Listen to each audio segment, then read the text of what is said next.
ایک ماہ سے جلسوں اور احتجاج کی سیاست پر چل رہی پی ٹی آئی نے اب پنجاب میں احتجاج کا شیڈیول جاری کر دیا ہے۔ پی ٹی آئی کے لیڈر حماد اظہر نے کہا ہے کہ 11 اکتوبر کو ملتان اور ساہیوال، اس کے بعد 12 کو گجرانوالہ اور سرگودھا میں احتجاج ہوگا۔ 13 اکتوبر کو ڈی جی خان ڈویژن، 14 اکتوبر کو لاہور اور فیصل آباد میں مظاہرے ہوں گے۔ اس کے بعد پولیٹیکل کمیٹی اسلام آباد کے لیے کال دے گی۔ پی ٹی آئی اب مسلسل احتجاج کی سیاست کے ذریعے اپنے مقاصد حاصل کرنا چاہ رہی ہے۔ پی ٹی آئی احتجاج کے لیے جو بھی نعرہ دے رہی ہو، مگر پی ٹی آئی کے حقیقی سیاسی مقاصد یہی ہیں کہ بانی پی ٹی آئی سے ان کی اپنی خواہشات کے مطابق مذاکرات کیے جائیں۔ اس کے ساتھ ساتھ آئینی ترامیم اور اہم آئینی پوزیشنز کی تعیناتی پر اثر انداز ہونے کی کوشش کی جائے۔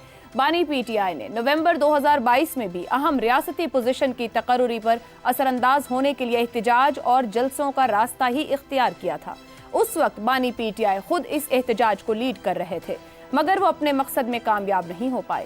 اب 4 اکتوبر کو اسلام آباد میں احتجاج سے یہ ثابت ہوا کہ پی ٹی آئی اب کی بار احتجاج کے لیے مختلف حکمت عملی کے ساتھ چل رہی ہے۔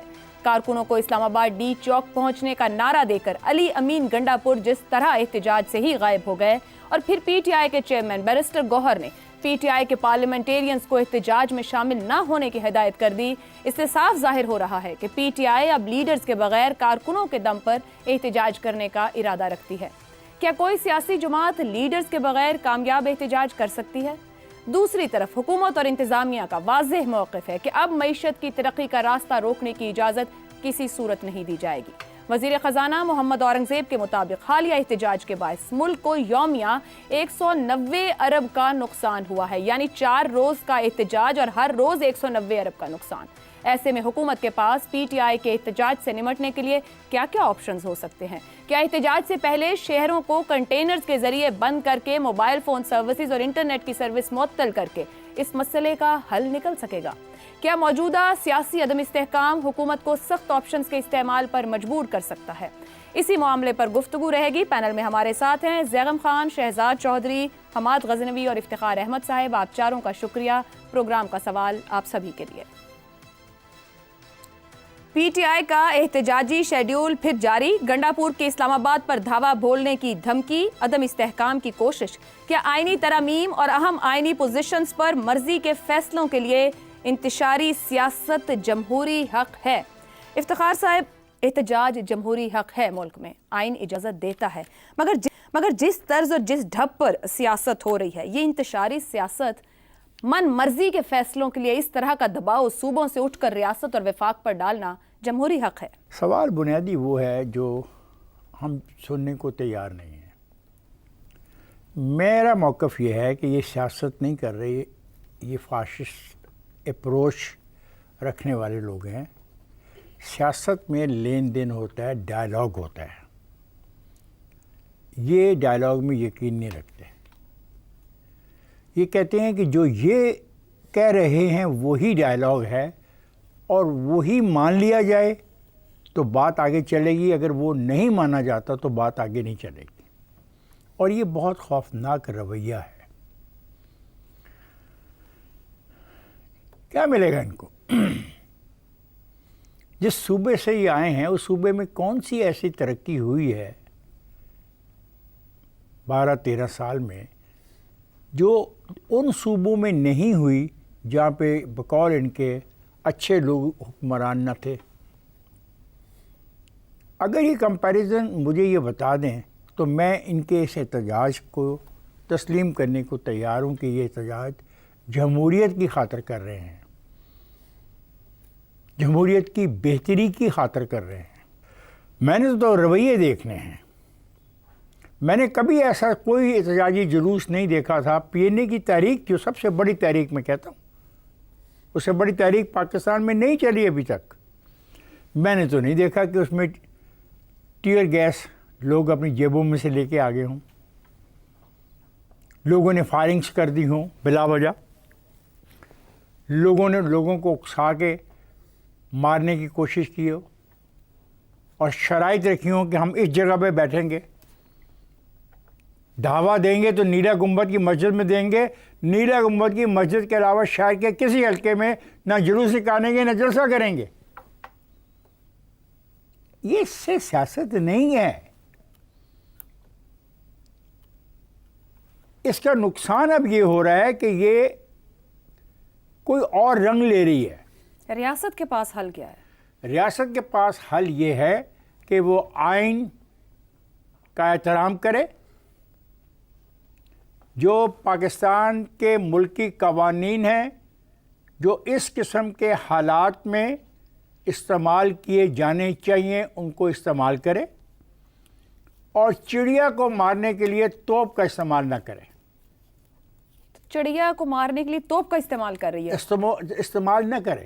کر رہی ہے کیا؟ میرا کہنے، میں نے کل بھی کہا کہ بلا وجہ یہ لگا دینے کیا ہوتا ہے نام کنٹینر بلا وجہ.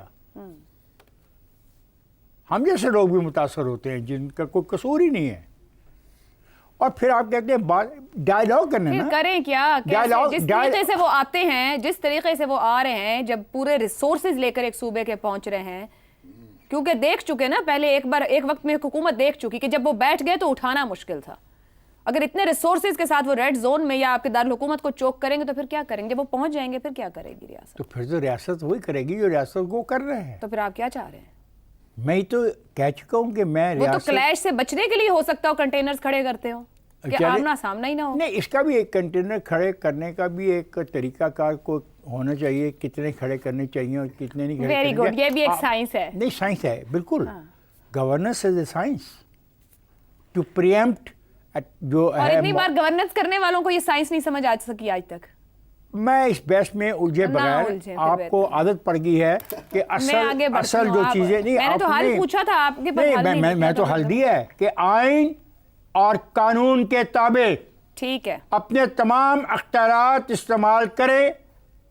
کوشش یہ کریں کہ آخری لمحے تک کہ اس سے جانی نقصان نہ ہو. زیغم صاحب، نقصان سے بچنے کی ریاست وفاق کی جانب سے بھرپور کوشش نظر آئی ہمیں، لیکن وزیر خزانہ کہتے ہیں کہ 4 دن میں یومیہ ہر دن کا 190 ارب کا نقصان ہوا ہے. اور ابھی تو آگے بھی کال ہے، پنجاب کے اندر ہے، اور پھر وہ کہہ رہے ہیں اس کے بعد اسلام آباد کی طرف، اور ادھر سے گنڈا پور صاحب بھی کہہ رہے ہیں اسلام آباد کی طرف. حکومت کی ممکنہ حکمت عملی کیا ہونی چاہیے؟ عائشہ، سب سے پہلی بات، ہماری کسی سیاسی جماعت سے اختلاف ہو سکتے ہیں، سیاسی لیڈر سے اختلاف ہو سکتے ہیں. پاکستان کا کوئی سابق وزیر اعظم غدار نہیں ہے، پاکستان کی کوئی سیاسی جماعت غدار نہیں ہے. پاکستانی محب وطن لوگ ہیں. پاکستان کے کروڑوں لوگوں کے جو نمائندے ہیں، 1000 خامیاں ہو سکتی ہیں. عمران خان کو میں بھی ڈیماگوگ سمجھتا ہوں، لیکن میرا نہیں خیال کہ ہمیں کسی کو بھی غدار کہنا چاہیے. درست. 190 ارب کا نقصان بہت بڑا نقصان ہے پاکستان کا، لیکن کیا یہ صرف مظاہروں سے ہوا ہے یا اس میں وہ ریئیکشن بھی ذمہ دار ہے جو حکومت کر رہی ہے؟ دونوں طرف سے. افتخار صاحب نے جیسے کہا کہ جو توپ سے مچھر کو مارنے کی ترکیب ہے، اس سے کتنا نقصان ہوتا ہے. مچھر تو مچھر ہے، چند ہزار لوگوں کا پروٹیسٹ تو 190 ارب کا نقصان نہیں کر سکتا. 5000 10,000 لوگ اگر آ جائیں گے اور آ کے یہاں سے پھینٹی کھا کے واپس چلے جائیں گے تو 190 ارب کا نقصان تو نہیں ہوگا، 10-20 کروڑ کا ہو سکتا ہے. لیکن اگر آپ شہروں کا محاصرہ کر دیں گے، صوبوں کو صوبوں سے کاٹ دیں گے، تو اس سے 190 ارب کا نقصان ہو سکتا ہے. جو بنیادی اس وقت مسئلہ ہے پاکستان کا، وہ ہے عدم برداشت، سیاسی عدم برداشت، اور اس کے نتیجے میں پیدا ہونے والا سیاسی عدم استحکام. دونوں طرف سے یہ سمجھنا کہ اب یہ اینڈ گیم ہے، اس کو ہم نے جیتنا ہے. حکومت کو یہ سمجھنا کہ پی ٹی آئی کو اب آخری کلہاڑا چلانا ہے اور اس کو ختم کرنا ہے. اس کو ایڈورسری نہیں سمجھنا، اس کو سیاسی مخالف نہیں سمجھنا، اب اس کو غدار قرار دینا ہے، اب اس کو ملک دشمن قرار دینا ہے. بالکل اسی طرح جس طرح پی ٹی آئی اپنے دور میں کر رہی تھی کہ ان جماعتوں کو وہ غدار قرار دے رہے تھے، چور اور ڈاکو قرار دے رہے تھے، ان کو ختم کرنے کی کوشش کر رہے تھے، ون پارٹی ہیجمنی کی کوشش کر رہے تھے. عمران خان بھی کامیاب نہیں ہوئے تھے، کوئی فائدہ نہیں ہوا تھا اس کا. اس وقت بھی اس عدم برداشت کا فائدہ نہیں ہے. اور دوسری طرف پی ٹی آئی جس طریقے سے مظاہرے کرنے کی کوشش کر رہی ہے، جس طریقے سے خیبر پختونخوا نے صوبائی وسائل کو استعمال کیے ہیں، جس طریقے سے انہوں نے اس مشینری کو استعمال کیا ہے جس کا مقصد ڈیزاسٹر کو روکنا تھا، اور اس کا یہ سمجھنا کہ وہ اپنے ہنگاموں کے ذریعے سے، اپنے مظاہروں کے ذریعے سے حکومت کو تل پٹ کر سکتی ہے، اپنی بات منوا سکتی ہے، یہ بھی اتنا ہی خطرناک ہے۔ جمہوریت کے جو نارمز ہوتے ہیں، جو ضوابط ہوتے ہیں، اس میں سب سے بڑا ضابطہ برداشت ہوتا ہے، ایک دوسرے کو قبول کرنا ہوتا ہے کہ اپوزیشن حکومت کو قبول کرے، حکومت اپوزیشن کو قبول کرے، یہ دونوں ایک دوسرے کو نہیں کر رہے، اس کے نتیجے میں پاکستان کی ریاست پہ اثر پڑ رہا ہے۔ زیغم صاحب تو حل کیا ہے؟ حل کیا ہے؟ عدم برداشت اس حد پر ہے کہ حل کیا ہے اب اس کا؟ دیکھیے، عدم برداشت جب اس حد پر ہے تو اس کا حل گفتگو ہے نا، برداشت کو لانا ہے نا، آپس میں کچھ ضوابط طے کرنے ہیں نا۔ احتجاج کا حق ہے ایک جمہوری جماعت کو، یہ شہریوں کا بھی حق ہے، یہ سیاسی جماعتوں کا بھی حق ہے، پاکستان کے آئین میں لکھا ہوا ہے، لیکن احتجاج کی آڑ میں قانون شکنی کا حق نہیں ہے، ڈسرپشن کا حق نہیں ہے، سیاسی جماعت کو سرکاری وسائل کا حق نہیں ہے، تشدد کی زبان استعمال کرنے کا حق نہیں ہے، ٹھیک ہے، وزیر اعظم کے بیڈ روم میں گھسنے کا یا گھسنے کی دھمکی دینے کا حق نہیں ہے۔ تو مسئلہ تو یہ ہے نا کہ دو طرفیں اور دونوں کروڑوں لوگوں کی نمائندہ ہیں، ایک کے پاس حکومت ہے، دوسرے کے پاس بھی حکومت ہے، ایک بہت اہم صوبے کی، اور وہ گورنمنٹ ان ویٹنگ بھی ہے، وہ اپوزیشن ہے۔ ٹھیک، اور اگر یہ دو اتنی بڑی سائیڈز ایک دوسرے کو برداشت نہیں کریں گی تو پھر اسی طرح کی صورتحال ہوگی نا۔ اس کا حل تو یہی ہے کہ مل کر گفتگو حل بیٹھیں، ہے، خدا کے لیکن واسطے جو ٹھیک ہے، ہر سمجھدار گفتگو کر کے یہ طے کریں، ضوابط طے کریں کہ ٹھیک ہے، آپ مظاہرے آپ کا حق ہے، لیکن آپ نے یہ کام ویلڈ کیے پوائنٹ ہیں، زیغم صاحب، غیر لیکن یہ قانونی کام گفتگو نہیں کا کریں گے۔ بریک تھرو ہی نہیں مل پا رہا ہے۔